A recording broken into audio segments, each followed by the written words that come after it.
just get started. I'm sure a few more people will join here very soon. So welcome to week 6 of Basics of Entrepreneurship. This week, we talked and we had you working on profiling the persona for your beachhead market. This is a pretty critical step. Many people think it's an easy step, but really, I personally think it's super important because when we talk about team, you know, getting your team galvanized around this real person, this customer, I think is so super critical. And it helps also to keep your team from straying and doing maybe some things that don't align with this persona. So let's see, there was something else. Before we start, does anybody have any quick questions? I mean, I felt like I could have had like 3 different personas. And sometimes you have to. It just depends on, you know, definitely when you're thinking of things like a two-sided market or things like that, you should really have a persona, I think, for each. And I think that was covered in the reading. I think, you know, for the purposes of what we do in this class, we just try to keep it somewhat simple. And so don't, I mean, feel free if you want to create these sort of multiple personas, go ahead.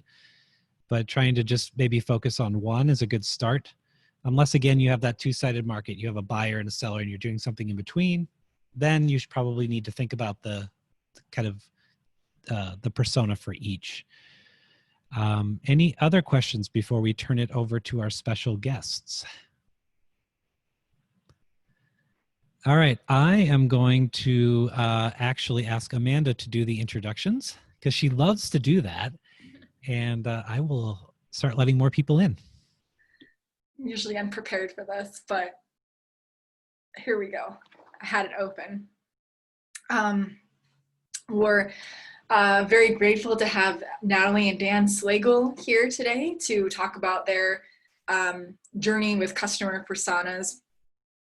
They're the founding partners of Fuse Financial Planning, and they're certified financial planners. They previously worked for larger companies until they realized that the financial service industry was not serving younger generations. So once they saw this problem, they decided to create Fuse Financial Planning to create greater access to financial planning at a younger age.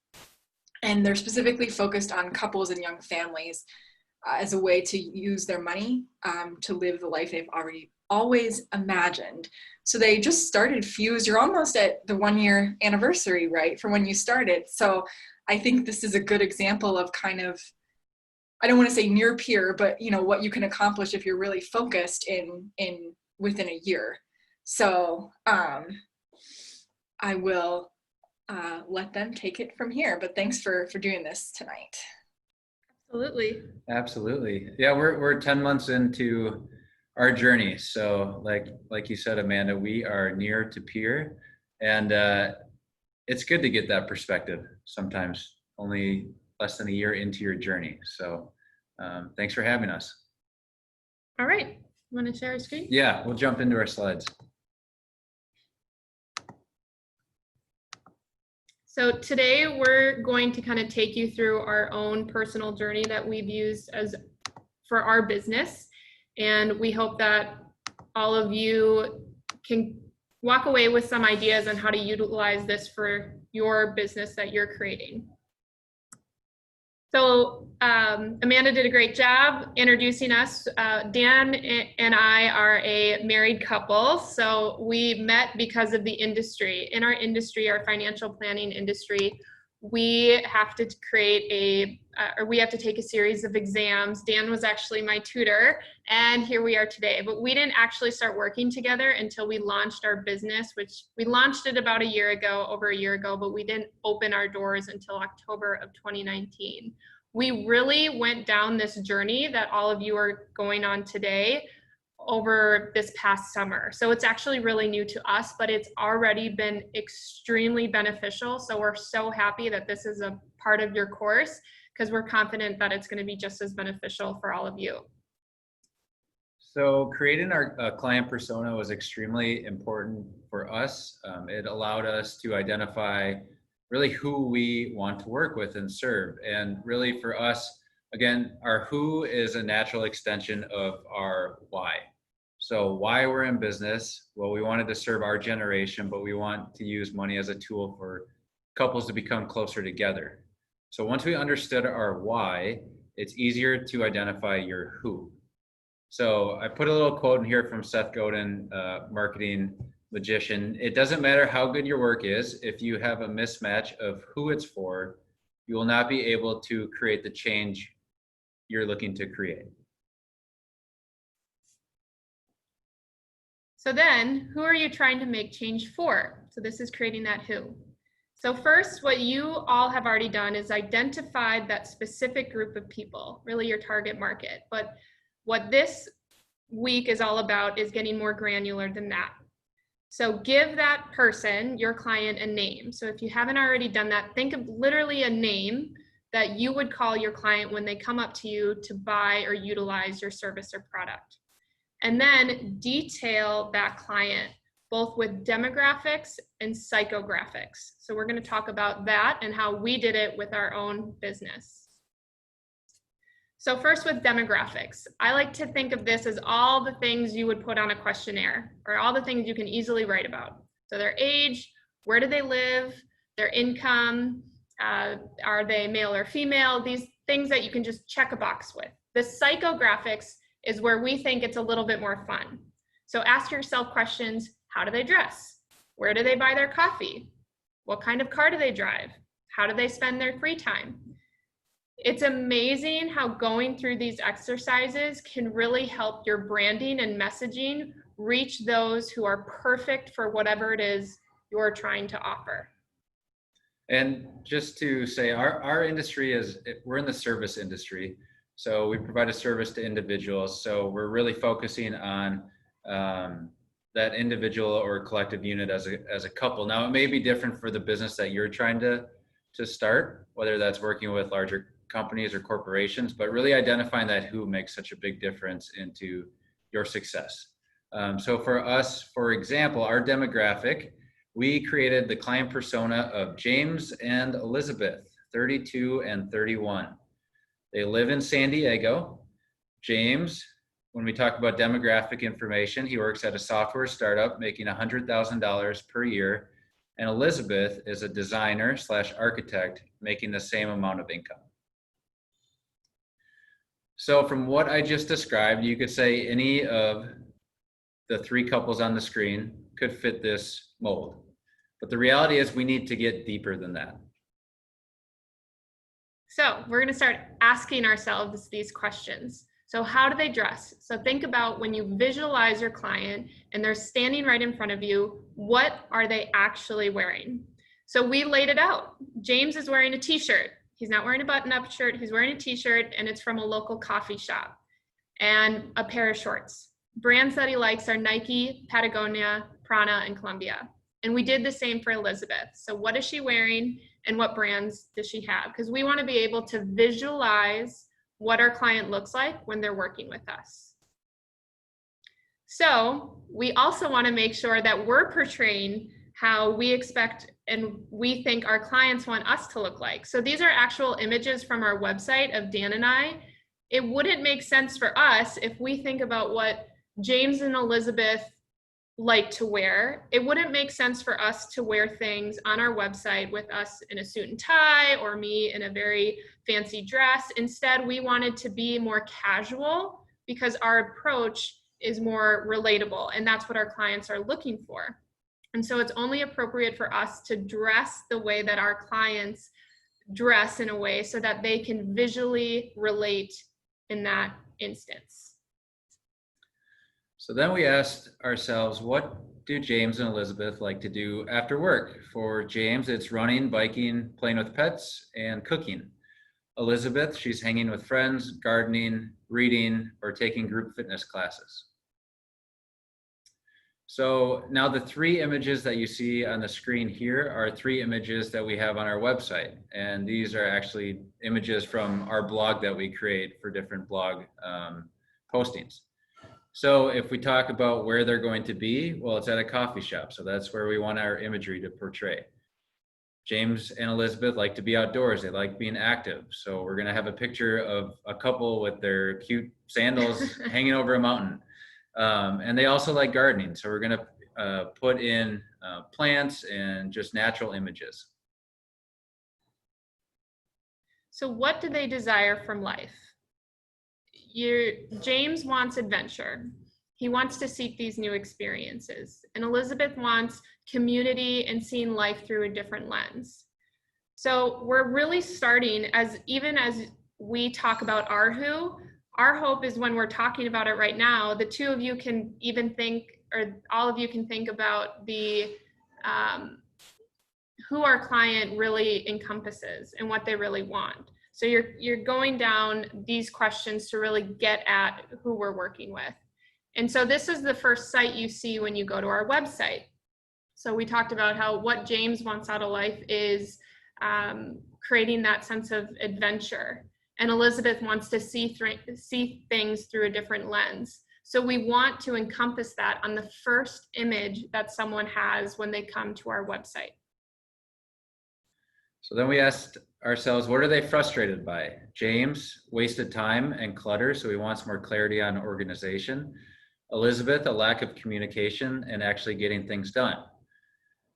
So when we ask ourselves that question, what we wanted to portray, especially this is on our website, is our value that we provide to our clients. And with those issues that James and Elizabeth have, well, we want to make it very clear and evident those issues are going to be resolved when they even just get to our services page on our website. So we talk about our value being to our clients, empowering them to make confident financial decisions together, holding them accountable to making sure that they actually get things done, and saving time in their busy lives. So ultimately, what is the problem that all of you are solving?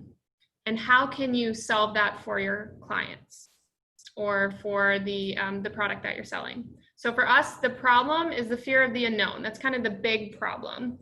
And one thing that a lot of our clients come to us with is that they have no idea where their cash flow is going. So our solution is to provide clarity. That's the high level solution that we have to their problem. And how we go about doing that is creating a sense of unity on where they want to go by having these intentional conversations together. Okay, so what's really fun is once you develop your client persona, as all of you have, it's even more fun to develop your not who. Like, who does not fit in your market? And that is an extremely fun exercise. And I hope, based on everything we just shared with you, you can understand why these three images do not portray our client persona and who we do not serve. So when we talk about our why and our who, it's helping young couples in their 30s and 40s. We're not going to be the best fit to serve couples in their 70s or 80s. Like, they have different life events going on, and that's not who we want to market towards. So naturally, those people aren't going to come to us because of what they see on our website or what they read in our blogs. Again, we're not going to work with people who are on the higher maintenance end. Like, our client persona is more casual and laid back, and they want a more relatable approach. And if all of you Googled financial advisor, you would see men in suits, and that is not what we want to be. So what we really enjoyed is developing our not who. So let's tie this all up in a bow. In summary, these are the questions you want to ask. Who are you trying to make change for? Think about both the demographics and the psychographics. What are they frustrated with? And what is that main problem you can help solve? In our industry, it's always a life event that brings people to us, whether it's marriage or having a child for the first time, or just maybe moving or relocating. What is that initial problem that you can immediately help solve? And lastly, the most fun part about it is describe your not who. So the awesome part of entrepreneurship is that you get to decide who you're working with and what your customers are like. You can decide who you don't want to work with. which is a really exciting and sense of freedom that you don't necessarily get to have with other parts of your life. So have fun describing your not who as well. That's it. That's everything we wanted to share. So last bit is just making sure we open the floor up for questions and answers.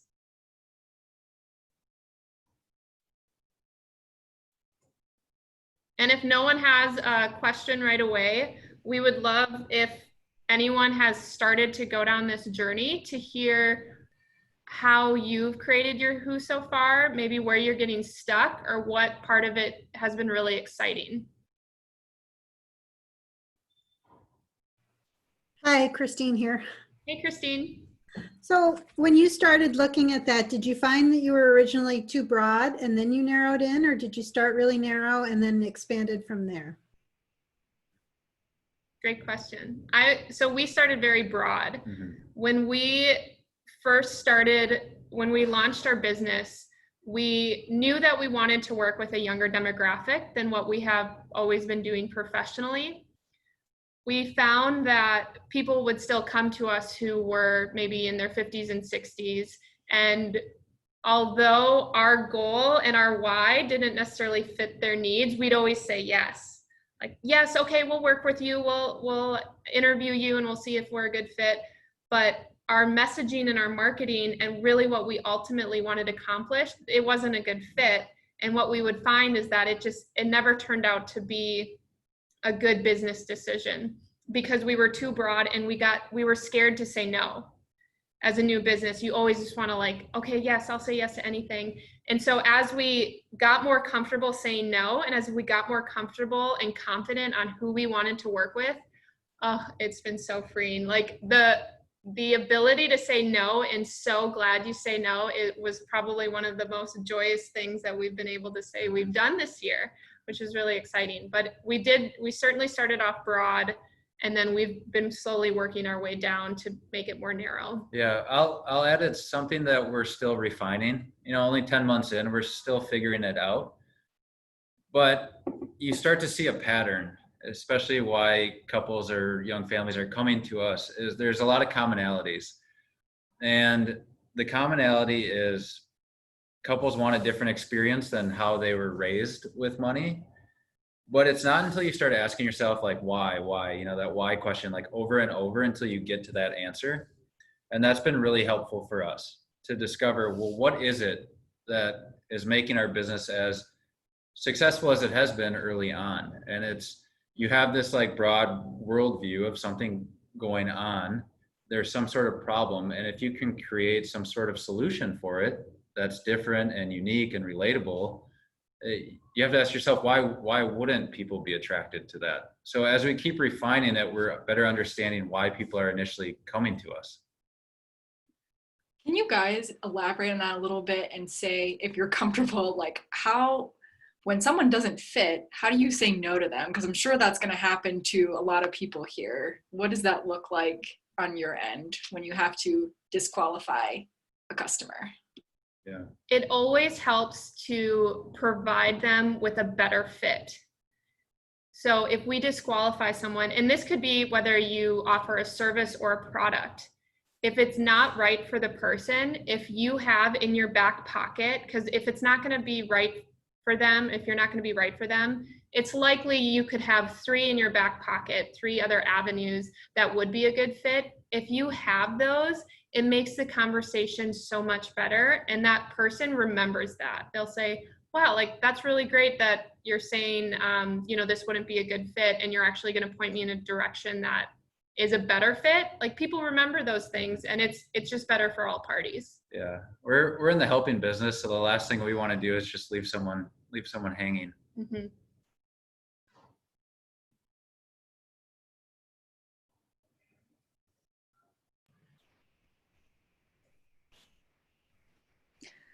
I'll ask a question. I think it's been kind of a recurring question, but you know, I would say that both of you are probably your target customer as well as maybe your personas. Mm-hmm. Do you feel that fitting your end user profile so well has been helpful to think about reaching your customers, or has that has that blinded you a little bit? What's your kind of take on when you fit the persona so well? Yeah, good question. I think it's really helped us because it makes it more relatable. And I think that's who the people there are who of who's coming to us that makes it so refreshing. Like when we get a client that literally fits and checks all the boxes of our persona, it makes it so much more enjoyable. Like we have meetings with clients that we actually look forward to. Right? And that's what it's all about is creating a solution for people who actually need the help, and someone you're happy to give the help to. When we created our avatar and we were writing it all down, we started with the demographics and then getting into psychographics. It didn't happen until we had it on paper and we wrote it out and we were like, we just described ourselves. That's literally what this exercise was us just putting ourselves on paper. And it makes sense because then you relate more to that person. Like Dan saying, the conversations are so much better. So and that's not always going to be the case, but there is a huge advantage of thinking, well, what questions have I had on this topic? Or what problems have I faced with this? How did I get through this? It's so much easier to relate to the problems and solutions if you yourself are the exact clientele that you're marketing towards.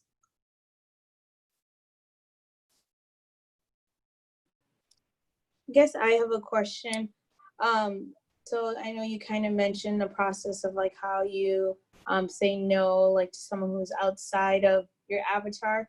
But I guess how do you walk us through your process of someone who might be outside your avatar, but it's like, like I still want to work with them. Like, how does that work? Because obviously, like you said, 30s to 40s, but now you find a couple who's like in their mid 20s and they still fit some of what your avatar lists. And I guess my mind kind of goes is like, do we funnel our way through and we look at it as like it's a funnel finding your avatar, or is it more of like a target and you have a paintball and it's like gonna splatter and like some people will still fit? You know what I mean? Does that make sense? Oh, it totally does. Yeah, it's definitely not going to be black and white. And we have clients who are in their 60s and we have clients who are in their 20s. Our average is certainly there. I think the important thing is to be as true and authentic to your brand as possible and lead with that and not be afraid of that. And so in our discussions with clients, we say that this is who we typically work with. This is why we want to work with them specifically. And so if they're 60 or if they're 20 and we've already said it and they're like, that's awesome, I want to be a part of that, then it's up to the client to make that decision at that point. There is a point in time where you just know that it's not going to be a good fit. But if they can stand behind your brand and your messaging and you, like you said, have to do the paintball approach and they're that one splat over there that's not in the funnel, then that's okay. I think a lot of it comes down to capacity as well. So as you're starting off, you're going to want to take those clients, but as you start building out your business, and whether it's a client base or whatever it is that you want to know what that end game is going to be. Like what do you want your business to ultimately be? For us, it's probably going to be more of a lifestyle approach. So that means we only have capacity for X number of clients. So being more strategic with the number of people that you would bring on is really important. Thank you. Thank you.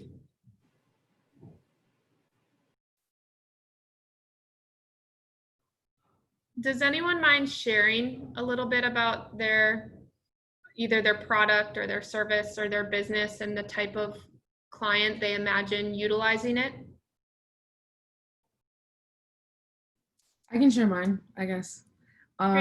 So I'm currently working on hair care products so I thought it was going to be like 14 or 15-year-old girls, but then I realized that a lot of the problem that I think needs to be solved is like certainty, and that might be kind of hard because like when you go to the store and you buy a hair care product, you want to know that it works right away, and so that's kind of where I'm leaning towards.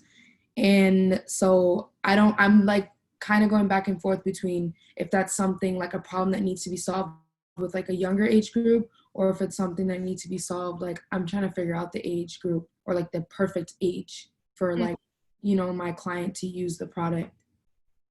But yeah, like I just want to be able to provide hair care products that work instantly, and like you instantly feel change, you see change right away, and like it's not a product you buy and then kind of second guess it because you don't really know and there's no way of you knowing. So I guess like I also have to build relationships as well, just so that people trust me and like trust my word. And yeah. Thanks for sharing. How do you go about making that final, it doesn't have to be final, I shouldn't say that, but how do you go about making a decision on what age band you want to go with? So you said like, I don't know if I should do teens or maybe I would do older. Well, how would you figure that out? What kind of research would you have to conduct? I guess I could like see where the problem is most prominent, what age group or which people or which age group struggles the most with that, you know. It's hard. Yeah.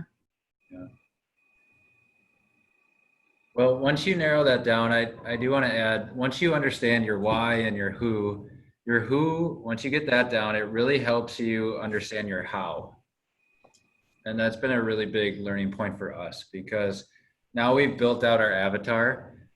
Now it's a matter of, well, how do they consume information? Right. So having a better understanding of, well, like for us specifically, it's like, when do they listen to podcasts? When do they read their blogs? When do they check their emails? So once you understand your who, then the marketing piece really begins to develop. Thank you.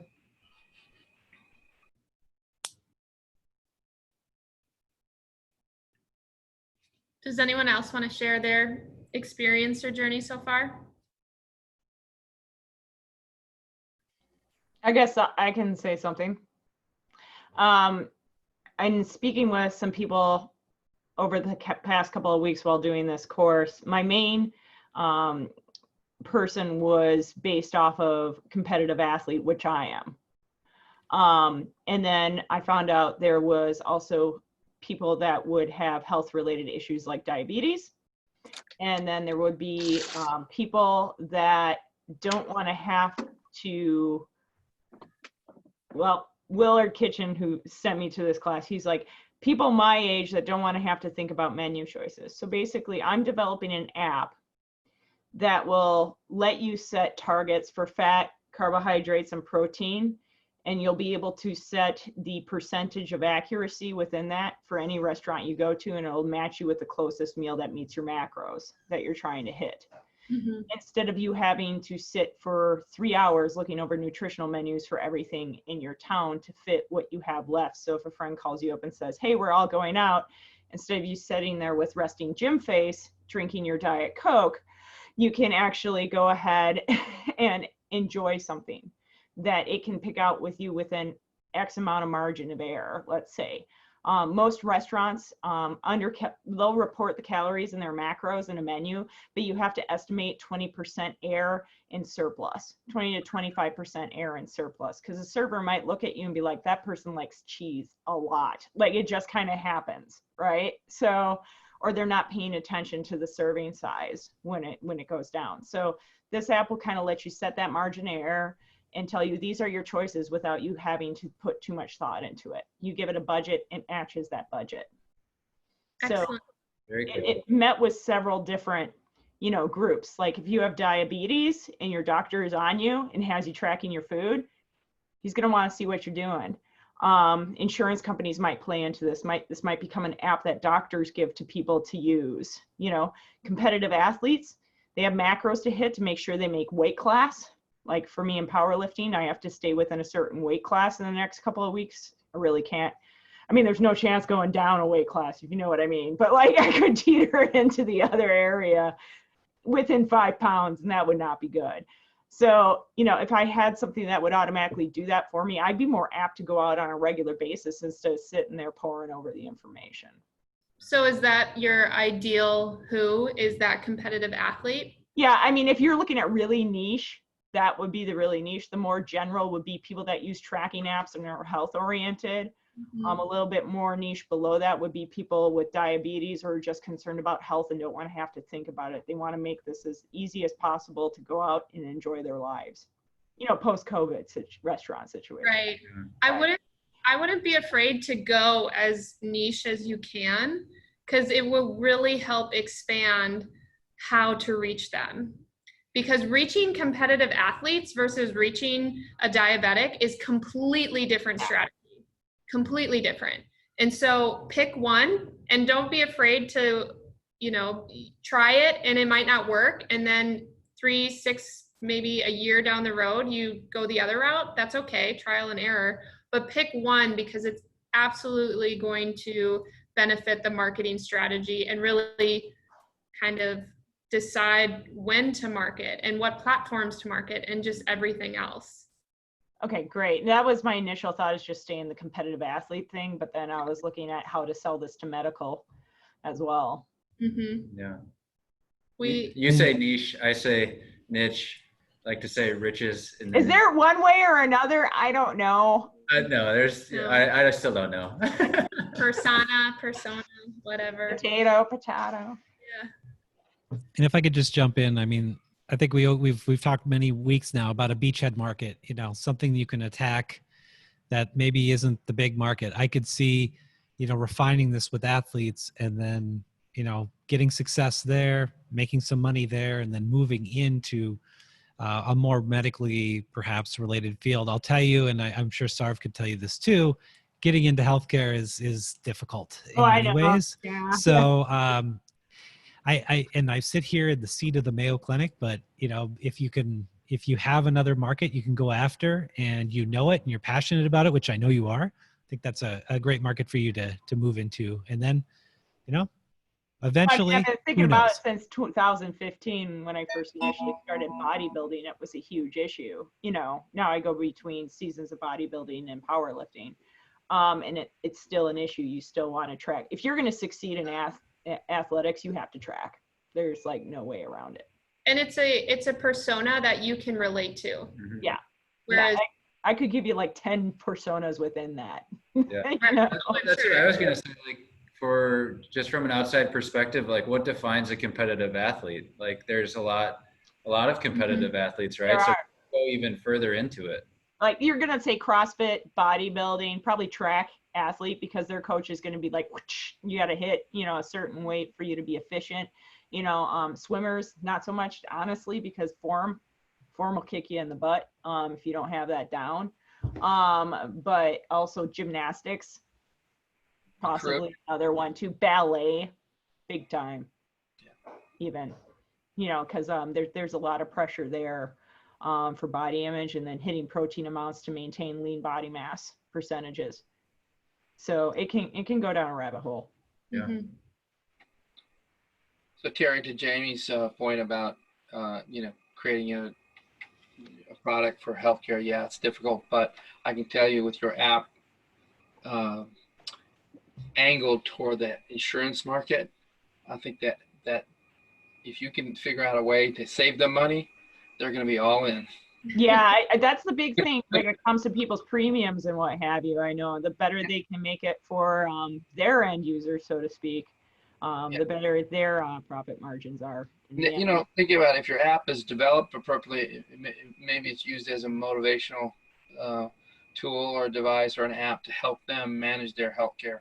And, you know, there's a lot of this stuff about adherence to medications, but there's adherence to such as a dieting formula. I mean, how many people start a diet and never finish? Well, it takes about 30 days to get off that wagon. You know, you can get past the 6-week mark. I keep encouraging you, is what I guess my point is to this. So.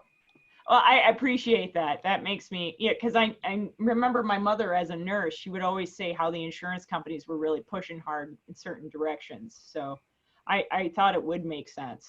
But you know, it's not only just insurance companies. Think about employers that are self-insured. If you can keep your employees healthier with your app, I mean, there's another market for you. It's just not, you know, Aetna's and the Blue Cross Blue Shields. It's these it's these companies that are self-insured or manage their employees. So I think there's another market for you there. So The biggest thing is I have to figure out if I want this to be a plug-in to MyFitnessPal or another app for people, or if it's going to be a standalone that can sync. Like, I would like to get the permissions to sync with multiple different apps, that information inwards that via a plugin, but that coding might be a real PETA, if you know what I mean. So, and that's why there's all these amazing ideas, and as entrepreneurs we're like, I'm gonna do that, and I'm gonna do this strategy, and it's so great. But if we don't hone in on the who and start there and start, well, what is this person, let's say her name is Katie, what does Katie use for an app? Like, maybe she doesn't even use the other app that you're talking about, or maybe her health insurance, she doesn't have health insurance. So you have to really get specific with the who before worrying about all the hows here, because it doesn't matter if your persona and if your clientele isn't there and isn't in that market or won't relate to it. So really get as specific as possible, even with the, someone who goes to CrossFit versus someone who swims. A swimmer, there's only so many open times at a pool. And so if you're posting things or if you're trying to market your product during the open swim time, then that's not going to work. Just like CrossFit, CrossFitters, aren't they there at like 4 or 5 in the morning? They work out so early. So you have to be specific, really go down, and don't be afraid to name the who and name the activities that they do, and focus on that first, and then branch out on the opportunities once you get down to that who. Those CrossFitters are a different breed of people. They are. Yeah, but when I was a master swim, I had to be there at 5:30 in the morning, like 4 days a week. And I was like, you know what? I'm going to switch to powerlifting, this triathlon stuff for the birds. Does anyone else have any questions or thoughts? I do. Oh, go ahead. Okay. So can you hear me? I'm talking on my. Okay. I've got funny speaker systems. So good to see you, Dan and Natalie. So like Terry mentioned, she had like 10 personas, and this is where I struggle completely. So I start thinking about somebody, I give a name and I whittle that down, and then I start thinking, but there's this. And then I think, okay, I'm going to make a new person. And then I think about that and whittle it down, but there's this. And pretty soon I have like all of my different family members as personas because what like I'm doing here is making this scavenger hunt, and all of my family members love it. So of course everybody's going to love it. And so when I make my persona, I just keep like switching, and I can't seem to keep my own brain on one trail to get through to have one persona done and be satisfied with it. Can you speak to that? Yeah. What is it that's causing that but moment to make you switch? Oh, well, let's take what you talked about. Where do they have coffee? I would say things like, okay, well, let's see. I like coffee at home because all of us in my family, we like it differently. So then I'll think about that. And I think, oh wait, but most people probably go out to Starbucks or Caribou. And then I'll think, but wait, my niece works for Dunn Brothers and she knows how to roast coffee. So like, it doesn't seem to matter what level of looking at the persona. It's that kind of ridiculousness that's going on in my head as I try to decide. It's like, it doesn't really matter. At least that's where I end up. And then I kind of toss the pen down and leave. So what would you tell me? When you're going through this exercise, you are creating your most perfect person to buy your product, or the most perfect client that you want to work with. Like, if this person came to me and I told them what I have to offer, I would guarantee 100% they would say, yes, I want that. That's what you're creating. What that means is that there's going to be other people that say, yes, I want that. There's going to be people that say, yeah, I want that, but I kind of like this thing over here too. Why is yours better? There's always going to be varieties of it. You are creating the perfect person for what you're trying to offer. And there's going to be people on top of that. And what that does for you as a business owner is you are now attracting more people that are your perfect situation. That makes a sale more easier. That makes marketing more easier. That makes working with them more easier. So create the perfect person, and then know that your actual clients or the actual people that buy your product are going to be a little different. You're just worried about that perfect person, because then you're going to attract people like that. All right, so it's really about me buckling down and just continuing the process and then tweak it after. Yeah, it's all an experiment at the end of the day, right? You're going to fine tune this over and over. What you come up with your first persona, it may not be the end game. Mm-hmm.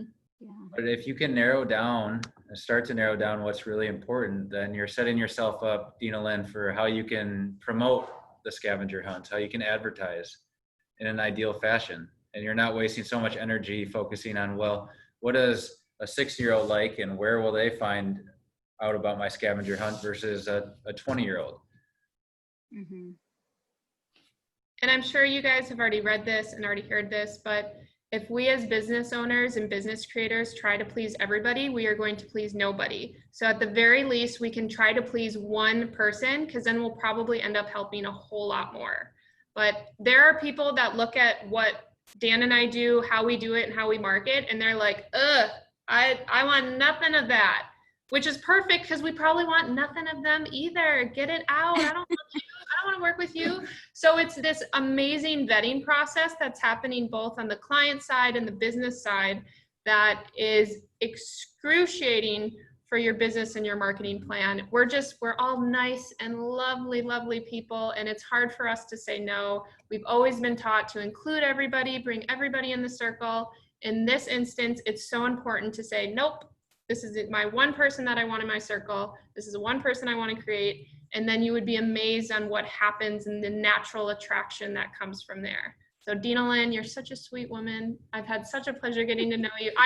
Dina Lynn and Dan and I are in a Toastmasters group, which y'all should join. It's on Wednesdays, my short little plug there. Tomorrow morning, it's awesome, helps on public speaking. But Dina Lynn, you're so kind that thinking about going through an exercise that naturally excludes people is difficult, but do not be afraid of that. Okay. All right, thank you. And well, here's one other question that I have.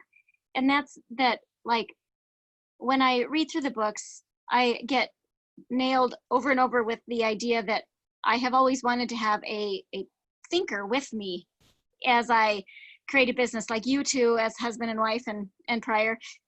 You were able to work together. You talk about the persona together. You try to, like, you springboard and brainstorm together. And when I think about all this stuff, I think half my battle is that it's all in my own head, mm-hmm. and I don't have a team. What do you do to, like, get to that? Can you use this class? Can you bounce these ideas off of each other? I think that's what we're supposed to do. I just don't even know how to, like,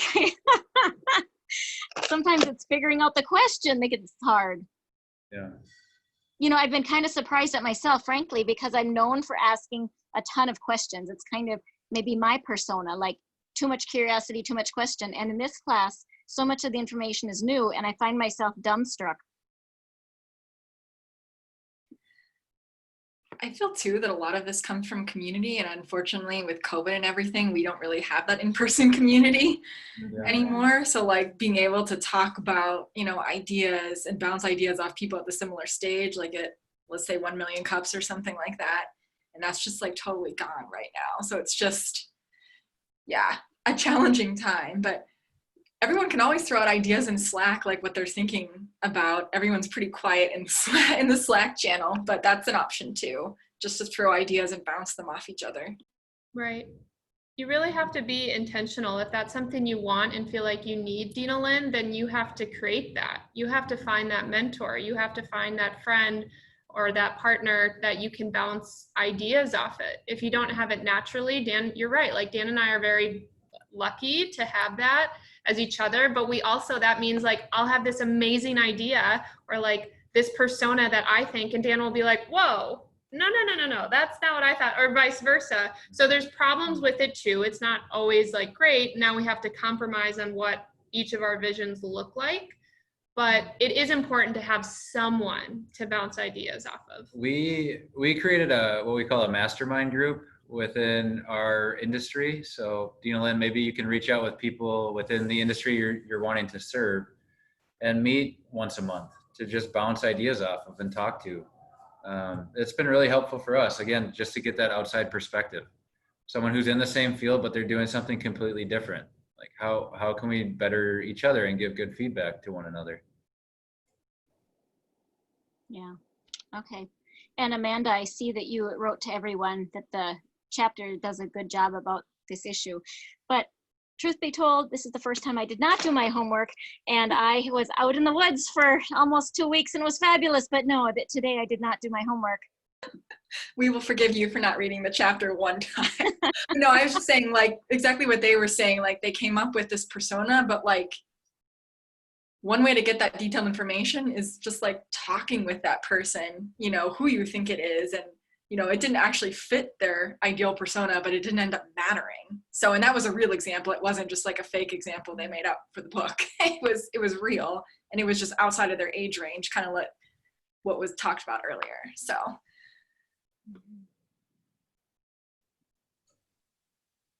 Thank you.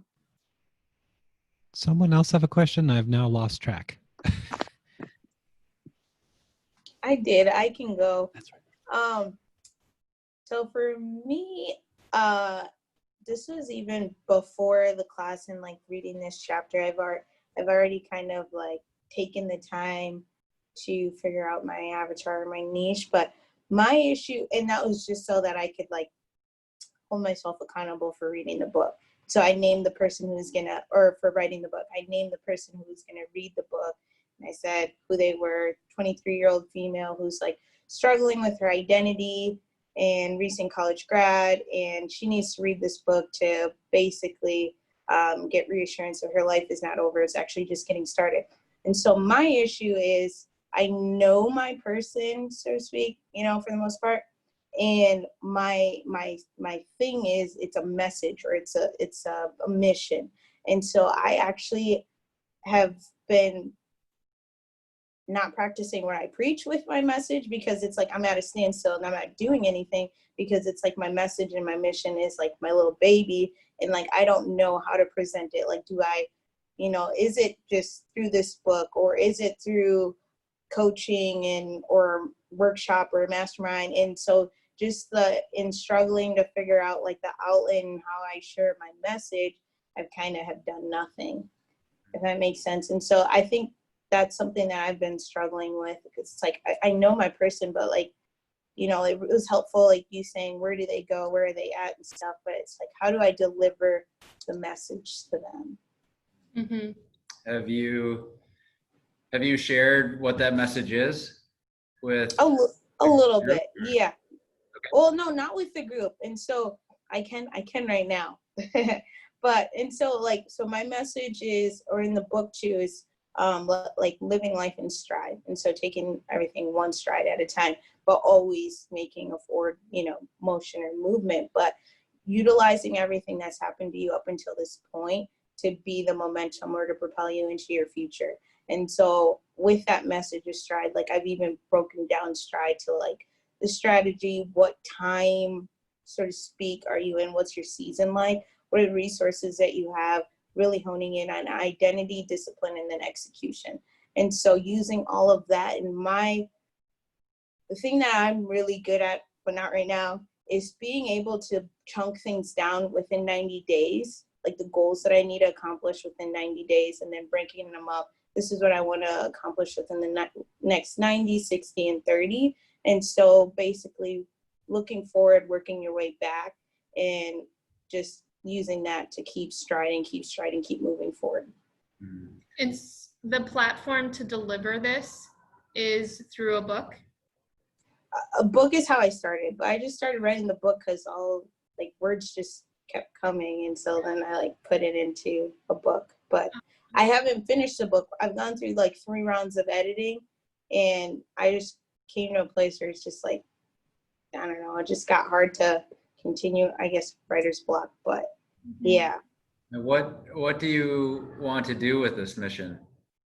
with Stride, Yeah. I want to, so my issue, or the issue, is I want to attack like the issue of people with like, or having like an identity crisis, where you feel like, oh, I need to do this or know this about me, and like your identity is being attacked just because of all the information we're consuming, where it's like, if you were to take the time to actually like dig in and see all the things that have happened to you, everything you've lost, like how can you use that to actively take steps to just figure out what you're going to do in the next 90 days. And then from there, see where that goes for the next 90, the next 90, so on and so forth. And so I guess help my avatar, my client, my person, understand more about what's going on with them in this season of life. Mm-hmm. Can that answer your question? Yeah, so you have a good understanding of your who, so it's a recent college grad, identity crisis, a female. You have a great understanding of your product and your service. So now you're bridging the gap of like, how do I get my service known to the who? Mm-hmm. And what you don't have, like, you won't have a black and white answer to that, because this situation has never presented itself before. But what has presented itself before is other people who provide for lack of a better term, like a self-help service, like read my book to self-improve. How have they successfully gotten their message to people who are 23, recently graduated from college and going through an identity crisis? That is the question you have to answer, is that how. It sounds like you're getting a very good understanding of who. So when does this female, whatever her name is, be sure to name her because all of this stuff helps, but when does she consume information? There's a difference where, like, even for me personally, I consume helpful information to make myself a better human in the morning. At night, I consume like TikTok, go down the TikTok binge or whatever, Instagram. I consume these things that are complete wastes of my life at night because I'm tired. So understand when your person is ready and willing to accept the information that you have to give, whatever that looks like. That's what you really have to focus on, is when are they ready and willing to get this information. That's good. Thank you. You're welcome.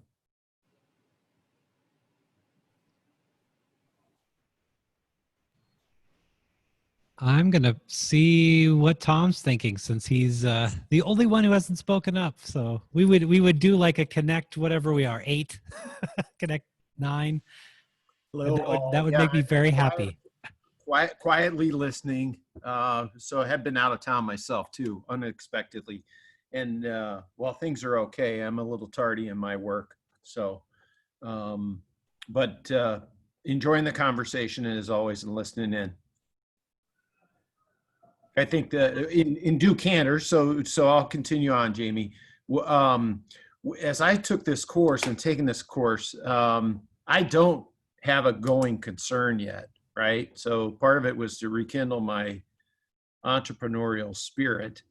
So I've been trying to apply things to there's a couple different companies that I'm talking to, and actually did come up with an idea for a business now recently, or at least a product, which is not a business. So I'm anxious to apply some of that, and then in my spare time too, I'm trying to find a paying gig. So I'm doing some catch up around that. So one question for Dan and Natalie, if it's not too late to do that, is related to your personas that you worked out. How have they borne out to your business? Have you found that they're spot on? I mean, I heard you give comment related to how when you find that perfect match, it's perfect. But are you finding yourself making adjustments, or has it been you've learned your lesson that it's best to stick to your knitting? Yeah, Tom, the first 3 months of business was difficult, and we wanted to take every meeting possible with clients. But the reality is now the people who are coming to us fit this avatar 100%. It's so gratifying, and it is literally the best feeling when you know you've put in all this work, you've put in all of the work to identify their demographic information, their psychographic information, and then you've put that into your branding and even the colors that you use on your website, and how all of that just comes together and really speaks to the audience that you're trying to reach, and having that reciprocate back is just the best feeling. So we're definitely finding that all of our inquiries now are fitting who we want to reach. Excellent. Congrats. Thank you. Yeah, it's definitely a mix of figuring out how to do that.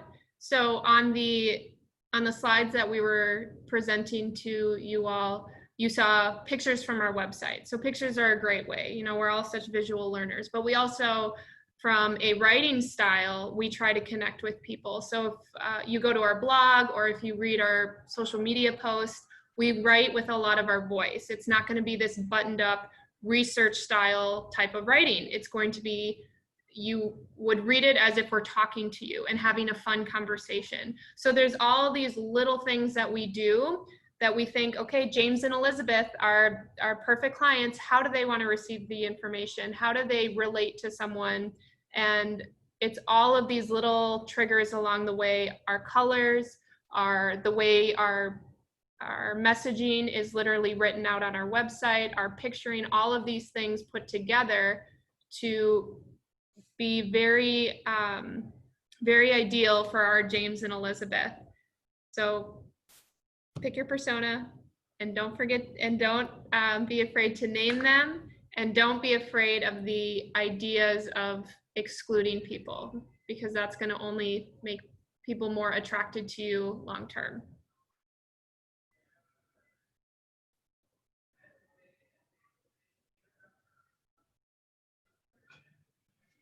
Sorry, I got distracted. Any other thoughts?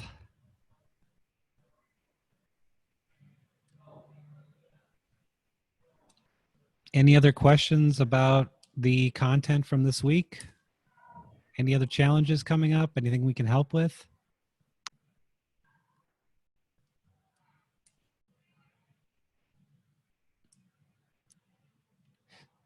Silence is good. But definitely, so definitely want to thank Dan and Natalie for jumping in today and providing some really insightful commentary, and I think a great discussion. So thank you for being here. I can actually literally knock on the wall. They're on the other side of that wall. We're separated by a COVID barrier. So thank you for participating, and I think we'll leave it here. I think we'll give you that hour back, and thanks for joining us. And Amanda, do you have any last words for us? Nope. I would just say, when we're looking, That means yes. Sorry, so Nope. yes. When you're looking at the syllabus for the next week, we're actually like skipping ahead a few chapters. So just make sure. I think it's like chapter 9. I'm not really sure off the top of my head, but yeah, just make sure you're going to the right chapter. And next week we have Shandu Valori is going to come in and talk about infusion foods.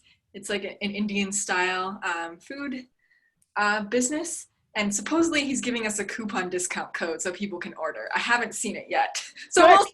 It's at my farmer's market. So I mean, yes.